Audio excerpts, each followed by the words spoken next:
Kiedy myślisz sobie, że są już wszystkie możliwe warianty modeli w ofercie każdej z marek, wchodzi BMW i prezentuje nowy model. Seria 8 jest pod wieloma względami, ale jak to jest jeździć nią na co dzień? Zapraszam na test.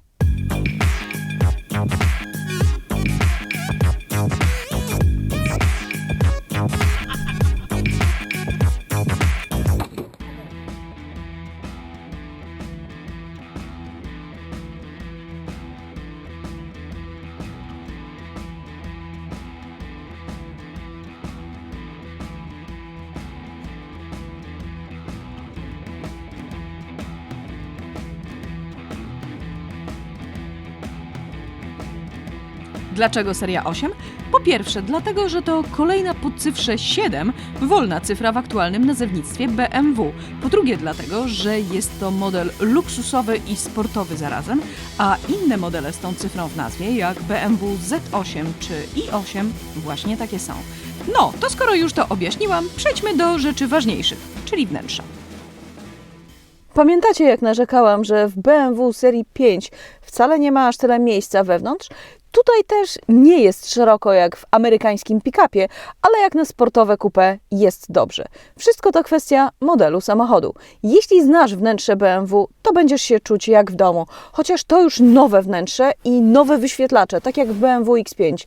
I tak, tutaj też jest ta gustowna dźwignia zmiany biegów. Już trudno. Często narzekam na liczbę gniazdek USB. Tutaj mamy dwa, jedno typu A, a drugie typu C.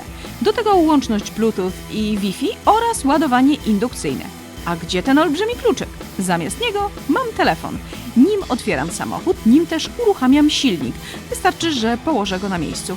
Działa to dzięki łączności NFC, ale jak na razie współpracuje tylko z telefonami Samsung. No nie wiem. Bagażnik o pojemności 420 litrów otwiera się sam, to znaczy nie trzeba się szarpać z klapą. Jest też opcja dostępu komfortowego.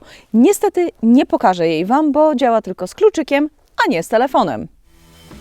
To po co ten telefon? Myślę, że najbardziej przyda się w Monako, gdzie miejsce do parkowania może być oddalone od Twojego apartamentu. Przecież nie będę sama leciała. Pójdzie concierge, który otworzy sobie samochód telefonem, przywiezie mi go i nie będzie tego kłopotliwego spotykania się, żeby przekazać sobie kluczyki. Bardzo mi tego brakowało, kiedy ostatnio byłam w Monako. A jeśli chcesz zobaczyć, co tam robiłam i co widziałam, kliknij w prawy górny róg ekranu. Link znajdziesz też w opisie wideo.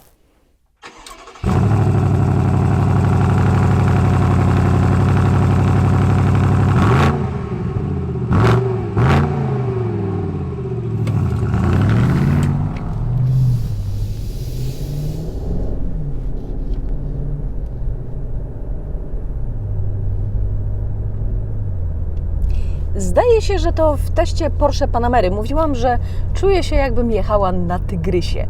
I tu jest podobnie. W aucie z silnikiem V8 o pojemności 4,4 litra i mocy 530 koni mechanicznych ma się przez większość czasu ogromny zapas mocy. Pewnie dlatego jeden czy drugi dostawczak na obwodnicy marek nie mógł się nadziwić, czemu mnie wyprzedza bez wysiłku, a ja po prostu jechałam na tempomacie, bo chciałam się nim nacieszyć.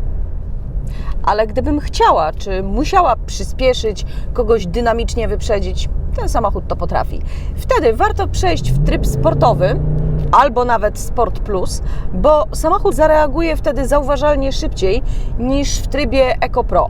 Ale dzięki trybowi Eco Pro, który też nie jest żadnym mułem, można w trasie zejść ze spalaniem w całkiem przyzwoite już okolice 11 litrów na setkę. A ile pali Twoje V8? Najlepszym testem zawieszenia dowolnego samochodu są kiepskie drogi.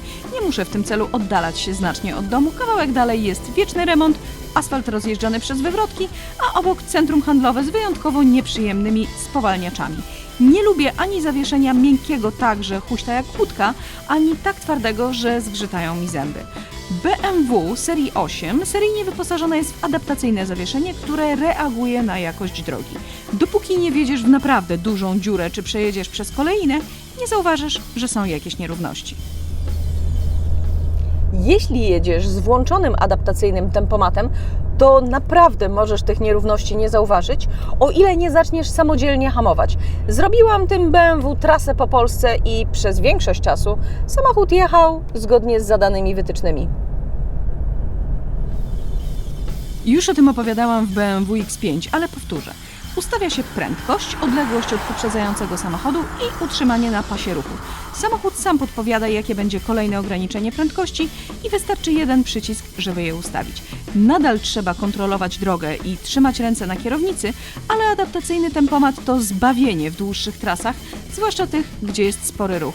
Systemy działają też w mieście, w korku. Bardzo to doceniam. BMW samo znajdzie miejsce do parkowania równoległego i samo zaparkuje, może też wyjechać z miejsca parkingowego. Nadal uważam to za przesadę, bo system kamer umożliwia samodzielne manewry.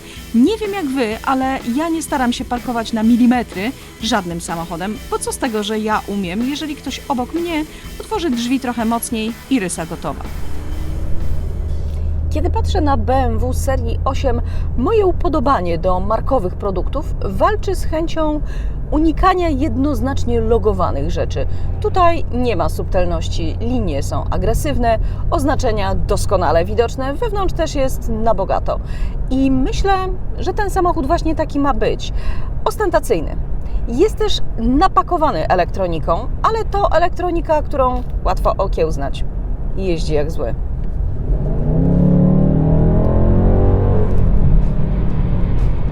Podobało się? Zostaw komentarz, wyślij link znajomym, naciśnij dzwoneczek. Będziesz zawsze na bieżąco z moimi wideo.